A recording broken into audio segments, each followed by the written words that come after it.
18 नवंबर 1952 4 F9F5 panther jet वो Soviet सीमा से कुछ मील दूर उत्तर कोरिया में एक लक्ष्य पर हमला करने जा रहे हैं। तभी सेक्शन लीडर कप्तान एल्मर रॉस विलियम्स को रेडियो पर अमेरिकी स्ट्राइक फोर्स से कॉल आती है। मिशन छोड़ दो, दोहराता हूँ, सात दुश्मन आ रहे हैं, कैसे भी फ्लीट की हिफाजत करो। उत्तर में 83 मील दूर व्लादिवोस्तोक के पास एक सोवियत बेस अमेरिकियों को पकड़ लेता है और फ्लाइट लीडर कप्तान निकोलाई बेलियाकोव को बताता है, अमेरिकी उत्तर की ओर बढ़ रहे हैं, उन्हें व्लादिवोस्तोक के पास मत आने दो। समझ गया, अवरोधन को मुड़ रहा हूँ। कप्तान बेलियाकोव और उनके लोग उस दौर के सबसे ताकतवर फाइटरों में कोरिया आकाश में उड़ रहे हैं। सोवियत MiG-15 बेस अमेरिकी और सोवियत विमान एक दूसरे की ओर मुड़ते हैं। 12,000 फुट पर चारों अमेरिकी बादलों को चीरते हुए निकलते हैं। तभी विलियम्स को फिर से संदेश मिलता है, इस बार फ्लाइट लीडर से, इंजन में गंभीर खराबी, मुझे कैरियर लौटना होगा। ठीक है, अब मैं संभालता हूँ। फ्लाइट लीडर और विंगमैन के अलग होते ही विलियम्स धुएं की एक लकीर देखता है।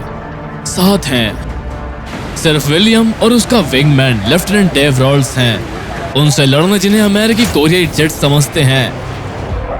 दुश्मन और अमेरिकी जहाजों के बीच अब सिर्फ 2 अमेरिकी हैं और बेलियाकोव हमले के लिए टुकड़ियां बांटने का हुक्म देता है और फुर्तीले मिग गोता लगाते हैं।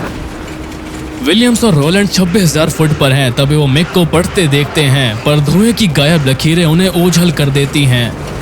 अचानक विलियम के धड़ पर टक्कर पड़ती है और ट्रेसर्स उसके कनोपी से निकलते हैं। वो दाएं से आ रहे हैं। विलियम्स और रोलैंड्स बचाव पैतरे में घूमते पलटते हैं जब पहला मिग पास से निकलता है।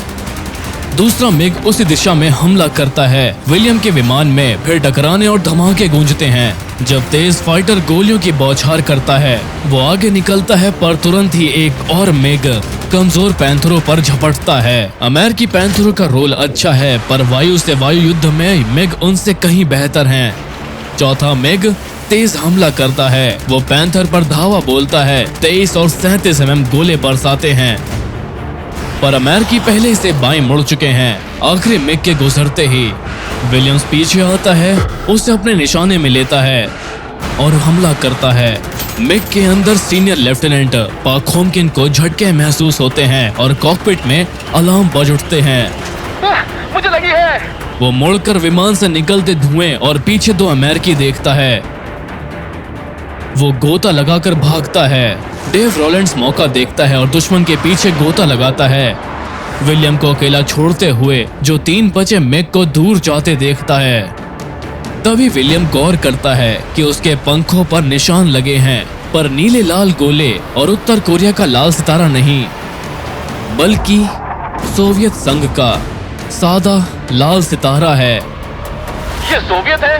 कैम्प कंट्रोल, ये मिग सोवियत है। उसी समय राष्ट्रीय सुरक्षा एजेंसी अमेरिकी नौसेना से संपर्क करती है। अमेरिकी जासूसी एजेंसी ने सोवियत रेडियो संदेश सुन लिया है। लड़ो मत, तीसरा विश्व युद्ध हो सकता है। विलियम को संदेश मिलते ही वो जवाब देता है, मैं पहले से ही लड़ाई में हूँ। वो देखता है कि 3 मिग लगभग सीधा ऊपर चढ़ते हैं, फिर मुड़ते हैं और एक और हमले के लिए आते हैं। सोवियत जेट ज्यादा तेज हैं और लड़ाई पूरी तरह गर्म है। बड़े खतरे के बावजूद विलियम्स के पास सामना करने के सिवाय कोई रास्ता नहीं है। मिग में बेलियाकोव आगे है। अमेरिकी अकेला ही उनकी ओर बढ़ रहा है और मिग गोते में है। आमना सामना है। तीनों विमान अमेरिकी के पास से निकलते हैं, लगातार हमला करते हुए, पर गजब है कि किसी भी तरह कोई चोट नहीं लगी। विलियम ऊंचाई लेने की कोशिश करता है, तभी उल्टी दिशा से ट्रेसरों की बौछार आती है। ये बाकी 3 मिग हैं, यानी अब कुल 6 मिग विलियम से लड़ रहे हैं। वो रोल करता है और गोता लगाता है। दुश्मन विमान बेहद करीब है। जब वो सोवियत हमले से बचने के लिए रोल और टर्न करता है, हमले थमते नहीं। 4 मिग फॉर्मेशन में आगे निकलते हैं और विलियम उनके पीछे। मिग के अंदर सोवियत पायलट डरता है जब वो पीछे मुड़कर पैंथर को अपनी पूंछ पर देखता है।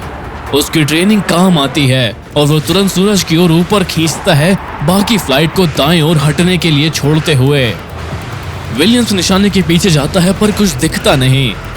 वो निशाने नहीं लगा पाता और पीछे छोड़कर सूरज से मुंह मोड़ लेता है। लेकिन ऐसा करते ही दो मिग सीधे उसकी ओर नीचे आते हैं।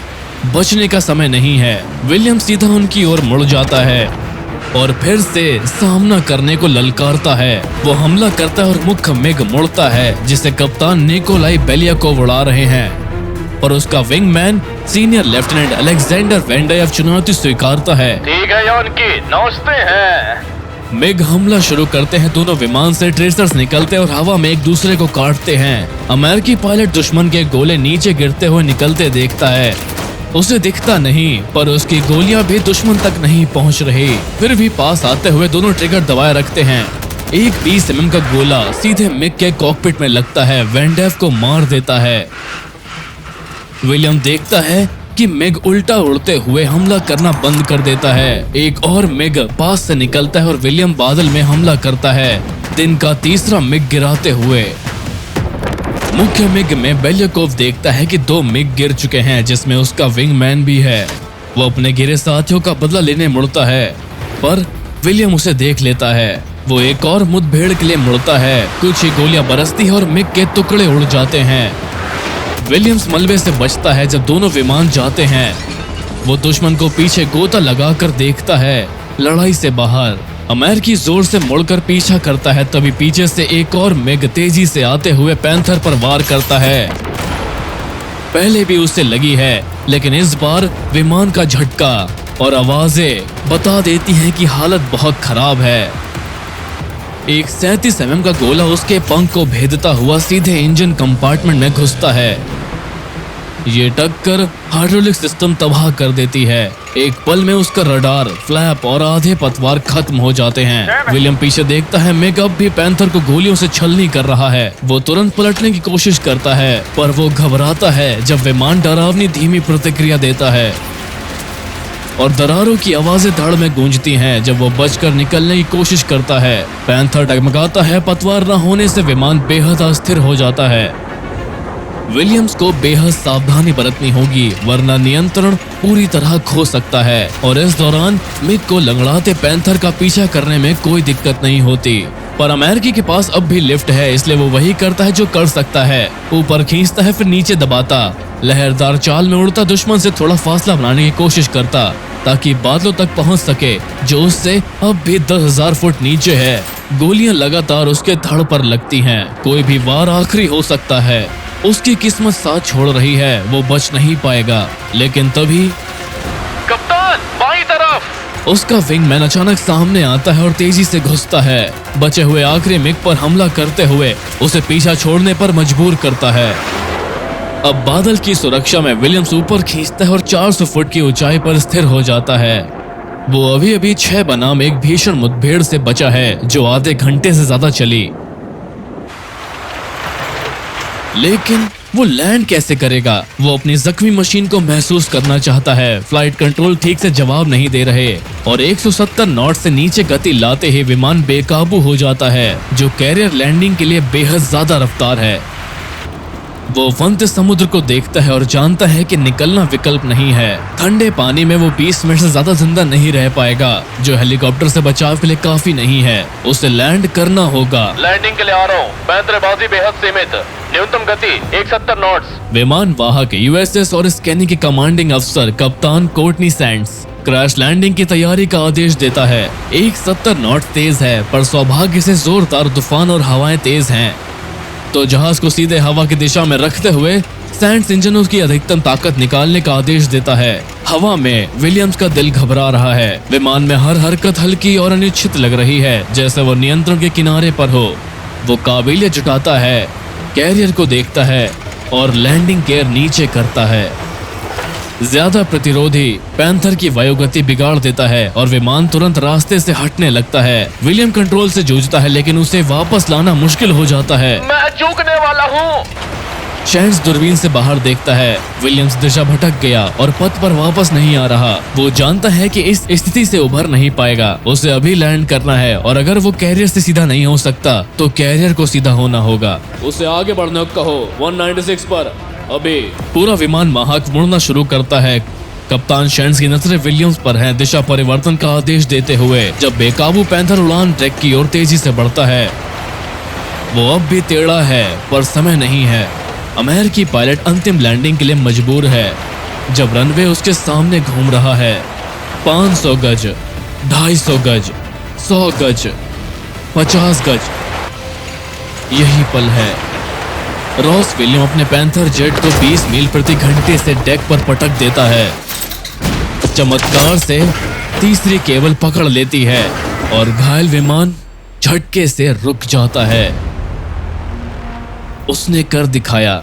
7 दुश्मनों के खिलाफ आधे घंटे की भीषण लड़ाई के बाद उसके F9F पैंथर के धड़ में 263 छेद थे और पंखों को इतने नुकसान के बाद भी टूटे नहीं। यहीं से फिर सच्चाई छुपानी शुरू हुई। 2 परमाणु महाशक्तियों के बीच टकराव टालने के लिए बड़े स्तर पर हालात शांत करने की कोशिश की गई। दोनों पक्षों ने कड़े राजनयिक संदेश बांटे, पर यह घटना सार्वजनिक नहीं हुई और इससे जुड़े रिकॉर्ड गोपनीय घोषित किए गए। बंदूक के फुटेज को एडिट कर सोवियत निशान हटाए गए और उस दिन के प्रतिलेखों में सोवियत लड़ाकों को दुश्मन लिख दिया गया। विलियम्स को इस कार्रवाई के लिए सिल्वर स्टार दिया गया। उन्होंने सेवा जारी रखी और 1980 में रिटायर हुए और 50 साल बाद दस्तावेज सार्वजनिक होने तक उन्होंने ये कहानी किसी को नहीं बताई। कहानी सामने आने पर रूसियों ने स्वीकारा कि 3 विमान अमेरिकियों द्वारा घात लगाकर हमले में नष्ट हो गए। 2022 में अमेरिकी सरकार ने विलियम्स का सिल्वर स्टार नेवी क्रॉस में बदला और 2026 में ये खबर आई कि उन्हें मेडल ऑफ ऑनर मिल सकता है। कप्तान रॉस विलियम्स आज भी जीवित हैं, 100 वर्ष के हैं और उम्मीद है कि उन्हें ये फिल्म पसंद आएगी। एक और महान आधुनिक हवाई युद्ध के लिए ये फिल्म देखें जब MiG-29 ने इराक में ईगल्स पर घात लगाई।